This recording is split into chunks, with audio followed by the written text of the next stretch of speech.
Hello and welcome to your Newsmax Daily for Thursday, August the 1st, 2024. And I know if you listen to the podcast on the Newsmax Rumble page or the YouTube page, you know the guy, you've seen the guy that always gets worked up when I say the, whatever date it is, the day. So no need to complain today. 8/1/24, if you're taking notes, the 214th day of the year with 152 to go. 5 months from today, my friend, is New Year's Day. Amazing. And the new year will bring a new president. There is so much coverage of Vice President Kamala Harris and former President Donald Trump that nobody really seems to care or wants us to notice that the current president is completely checked out, right? The White House calendar shows no events for President Biden today outside of his daily briefing. Earlier this week, he spoke in Austin, Texas, and then we saw him at the funeral or the ceremony for former Congresswoman Sheila Jackson Lee. That was Monday. Tuesday, nothing. Yesterday, lunch with the vice president and a meeting with some staff members, both of which were closed to the press. Tomorrow, I'm sure he'll be headed back to Delaware. I would expect, and the world is likely expecting, the president to comment on this plea deal made with 3 of the 5 9/11 terrorists held at Guantanamo Bay. The sickening plea deal. Not a statement from the White House or from Karine Jean-Pierre, but actual remarks from the president at a podium. And as I'm recording this, there's very exciting breaking news that U.S. Marine Paul Whelan, who has been detained in Russia on espionage charges since 2018, is headed home after some sort of prisoner swap with the Kremlin. Wall Street Journal reporter Evan Gershkovich freed as part of the deal as well. Oh, it is a happy, happy day. Thank goodness. Gershkovich was arrested in Russia back in March of last year, and just last week, the 33-year-old was convicted also on espionage and sentenced to 16 years in prison, which the United States called a complete sham. So I absolutely expect that we'll be hearing from President Biden today.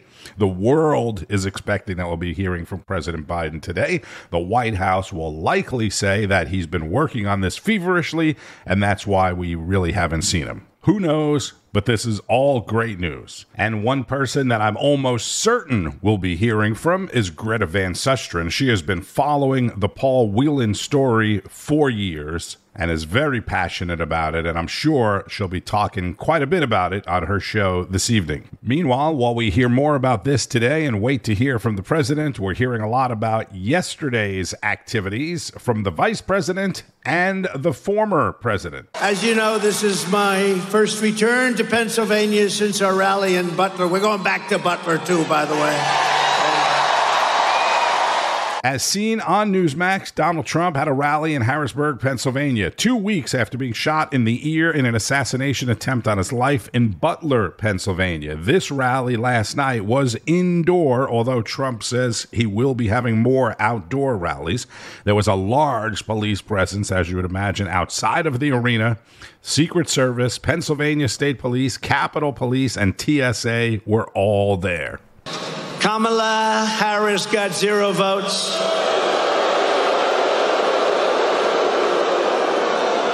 She's totally scripted, owned, and controlled by the donors and the power brokers who created her campaign and who rip off our government and make billions and billions of dollars. They want to call them up and they want to deal with her. And I didn't deal like that. I never dealt like that. I didn't need the money. I said, no, I don't want to do that. I told a lot of guys that I like and some guys that I don't like, but very rich people, I just can't do that.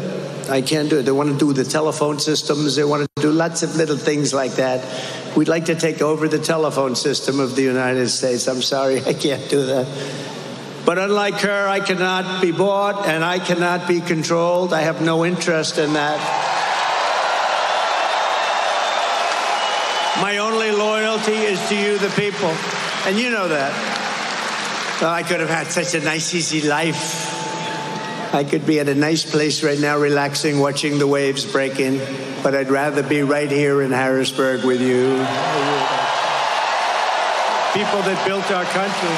You're the people that built our country. I mean, some people don't like saying that, but you are indeed the people that built the country. We have, no matter where we go, we have the most incredible people. After lying to the country for years about Joe Biden's mental and physical condition, Kamala is now being given a personality makeover. Don't forget, 4 weeks ago, she was like considered the worst. Not smart. Terrible, the worst vice president in history. He's the worst president we've ever had. But they were considered terrible. And all of a sudden, she's the new Margaret Thatcher. That happened, right? The great Margaret Thatcher. No, I don't think so. But you're gonna learn little things like defund the police. That doesn't work, does it, huh? You're gonna learn.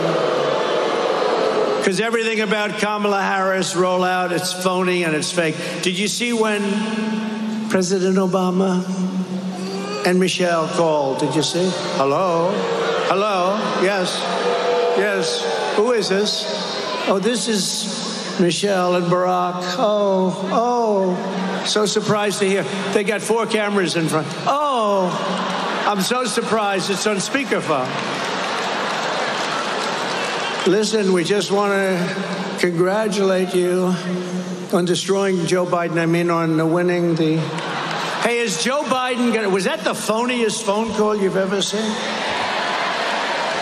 Prior to last night's rally, Trump attended the annual Association of Black Journalists conference in Chicago, which I talked a bit about yesterday. Everybody's talking about some of the comments today. I'll get to that in a minute.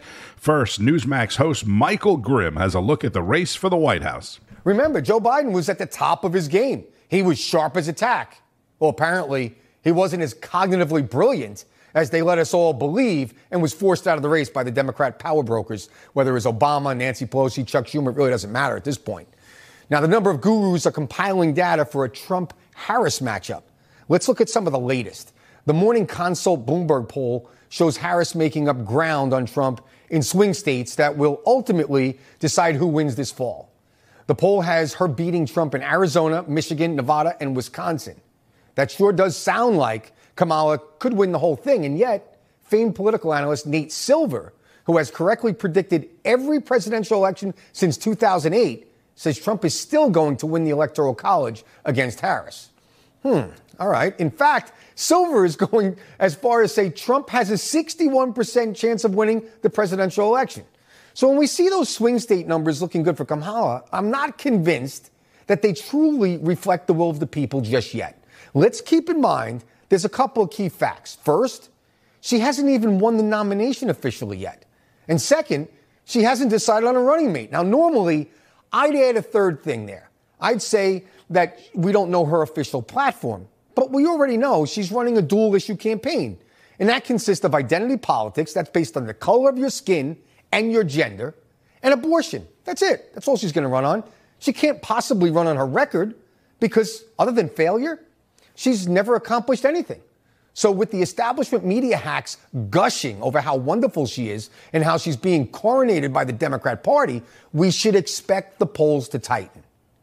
That would get her to exactly 270 electoral votes. So this Great Lakes path is wide open for the vice president. This is the first time I've seen a politician running for national office with a net positive rating. I don't know since when. I mean, it's something unforeseen, at least over the last 4 years. And that is quite a spread there. Yes, that is quite. Democrats love this spread. I'm sure they do. The numbers are not surprising. I think the one thing that we didn't hear Kamala say is bring it on, because we know that Vice President Harris is bringing it to the campaign trail. And you see the numbers shifting. You see the excitement. I mean, you saw that crowd in Atlanta tonight. The American electorate's literally being flooded and overwhelmed with nothing but the fantasy that Kamala Harris represents for Dems. Not her real persona, not her track record. Now, the honeymoon has just begun, and it's likely going to continue well into the Democrat National Convention and for probably a few weeks after.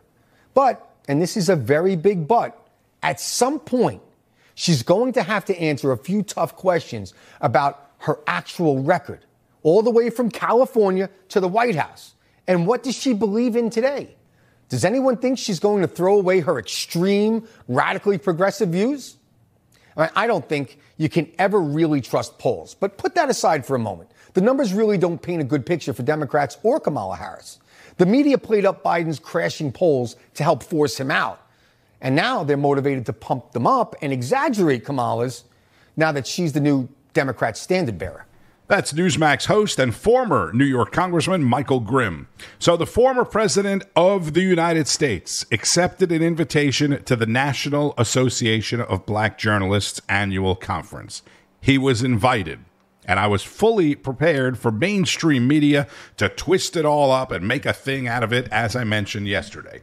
But what I didn't expect to happen was some of the journalists at the conference to make it a thing and twist it all up when they invited the former president of the United States, who graciously accepted the invite and traveled to Chicago, especially after the vice president declined the invitation.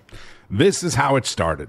You have told 4 congresswomen of color who were American citizens to go back to where they came from.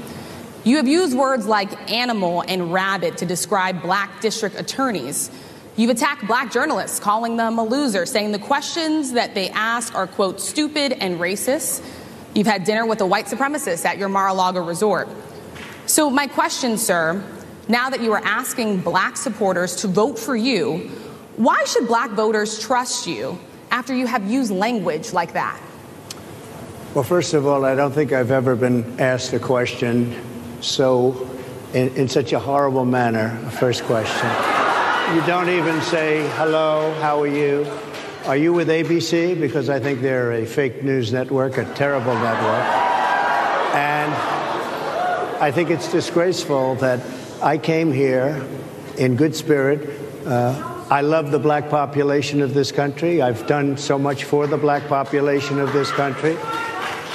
Including employment, including opportunity zones with Senator Tim Scott of South Carolina, which is one of the greatest programs ever for black workers and black entrepreneurs. I've done so much, and, you know, and I say this, historically black colleges and universities were out of money. They were stone cold broke, and I saved them, and I gave them long-term financing, and nobody else was doing it. I think it's a very rude introduction. I don't know exactly why you would do something like that. And let me go a step further. I was invited here, and I was told my opponent, whether it was Biden or Kamala, I was told my opponent was going to be here.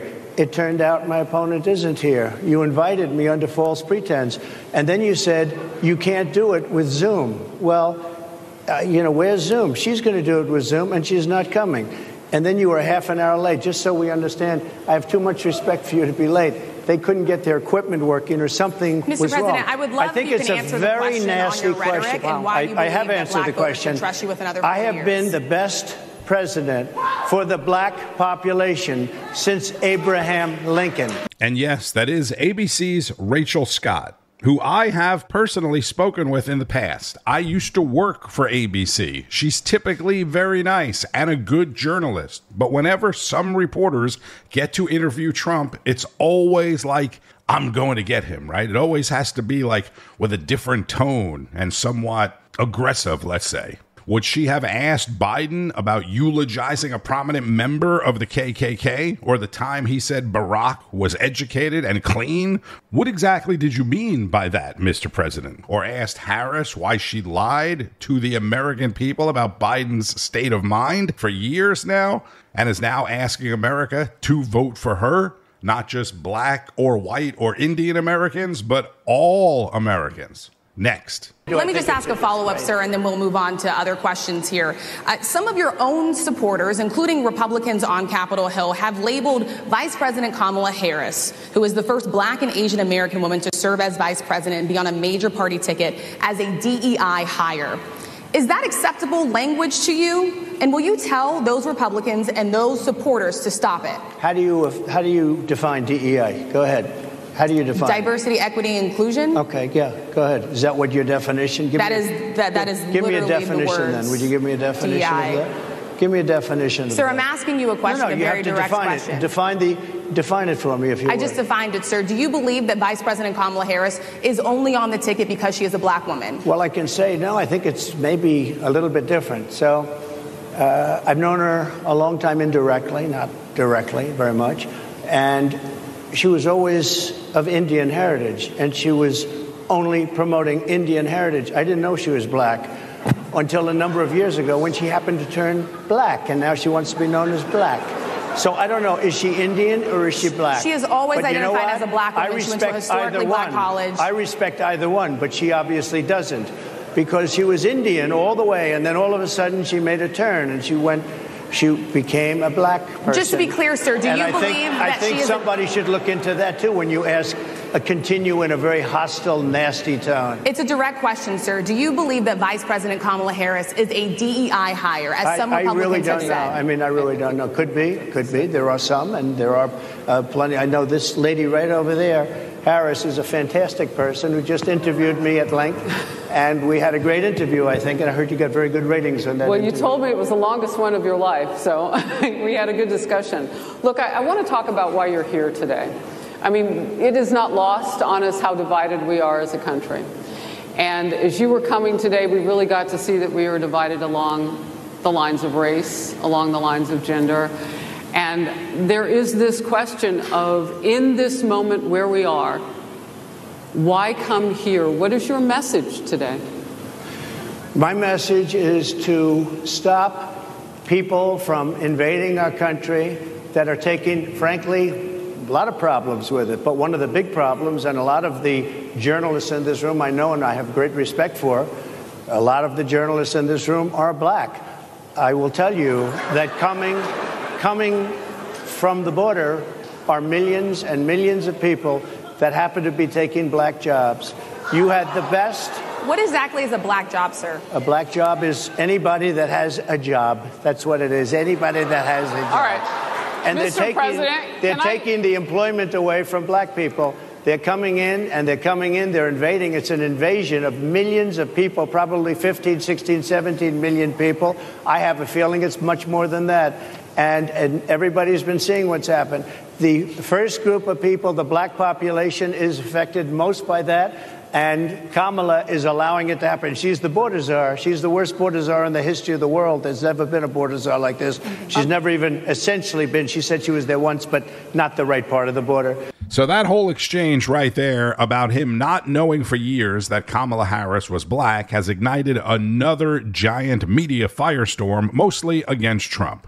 This is what the vice president had to say about it while speaking to a sorority convention in Houston yesterday, which I guess is why she didn't go to the journalist conference. The American people deserve a leader who tells the truth. Insert the laughing emojis. I mean, is that funny or what? She may not want to use telling the truth as a talking point. She probably should stick with the abortion. A leader who does not respond with hostility and anger when confronted with the facts.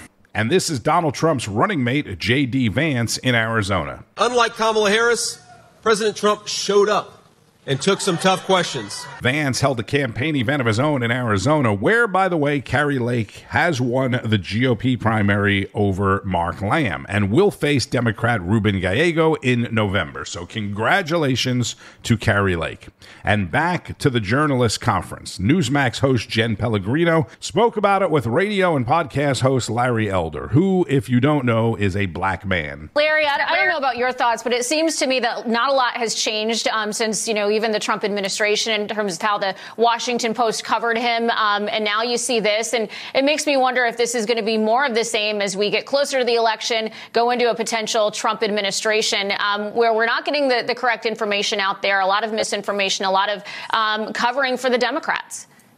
Well, that's right. For example, probably the number one reason that black people will give you for disliking Donald Trump is his alleged comment about Charlottesville, where he supposedly said there were good and bad Nazis and white nationalists on both sides, when in fact he was talking about that there are good and bad people on both sides, of the debate about whether there should be a Confederate monument in the public square. These are just flat out lies. And if Donald Trump is a white supremacist, riddle me this. The city of over 100,000 people that most voted for Donald Trump is Abilene, Texas. Shortly after they voted for him at around 80 or 85%, guess which city of 140 years voted for their first black mayor? Abilene, Texas. Trump got a smaller percentage of the white vote than Mitt Romney did 4 years earlier. So it is a flat-out lie, and I believe that if Donald Trump comes there and says some of these kinds of things, he may turn some heads, and I believe that these black journalists do not want that. You look at Kamala Harris's record in California. I mean, you wrote a book on the decline of your state. Should voters be considering the record of crime, lawlessness in your state when they look at Kamala Harris as a potential president? Absolutely. This is a woman who said we ought to reimagine the police, whatever that means. There was a poll that found the percentage of blacks who wanted the police force to stay the same or to be increased was the same as whites. The people that are most hurt by crime are people living in the inner city. These are the black and brown people that Democrats purport to care about. All right. Larry Elder, always a pleasure to see you. Thank you for stopping by today. Thank you, Jen. Appreciate it. Radio host, author, and former political candidate himself, Larry Elder. And I wanted to play this yesterday, but I didn't get around to it. Listen to this Kamala review from longtime Wyoming Representative Harriet Hageman. Well, I think she's one of the weakest candidates I've ever seen in the history of our country. I mean, intellectually, just really kind of the bottom of the barrel. And from the standpoint of just who she is and the policies, the positions that she's taken, her failure to do anything in terms of the border, that sort of thing, I think it's just a failure from top to bottom.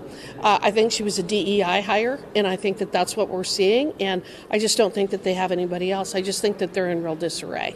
And you likely didn't see this because you likely don't watch CNN. But host Caitlin Collins, she's the one that did the town hall with Trump a few months back. You remember that? She got into it, surprisingly, with former Georgia gubernatorial candidate Stacey Abrams, who accused Collins of spreading disinformation after she challenged the Democrat on her refusal to concede the 2018 election. Abrams, you may recall, lost a close race to Governor Brian Kemp, right, the Republican, and refused to concede the race, claiming that the state's election laws violated voting rights, a refusal that has been linked to former President Trump's arguments over the 2020 election results as well, a comparison that Abrams continuously disagrees with, but yet claims that there was fraud in the election and that it violated the state's voting rights.